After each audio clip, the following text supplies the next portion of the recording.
আজকে দুপুরে দেশি মাংসের ঝোল দিয়ে লাঞ্চ হয়েছিল। তার সাথে ছিল মাছ ভাজা, স্যালাড, আলু ভাজা, পটল ভাজা আর কাঁচা পেঁয়াজ।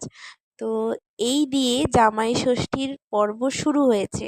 এখন তো কন্টিনিউ হতে থাকবে। আর তারপর আমরা সন্ধেবেলায় শপিং করতে বেরিয়ে পড়েছি।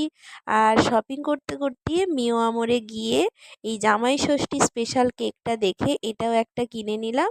আর এইখানে জামাই ষষ্ঠী স্পেশাল এই হাঁড়ি কেকটাও এসেছে। আরও অনেক রকমের কেক ছিল, খুব সুন্দর সুন্দর। তো তারপরে আমরা চলে গেলাম খেতে ওয়ান বাইটে। তো ওখানে আমরা সবাই পিৎজা খেলাম। তো এখন অর্ডার দিয়ে বসেছি। আর তার সাথে ছিল টেস্টি কোল্ড কফি। আর এই সমস্ত কিছু খেয়ে আমরা সব শপিং করে নিয়ে আজ বাড়ি ফিরে চলে এসেছি।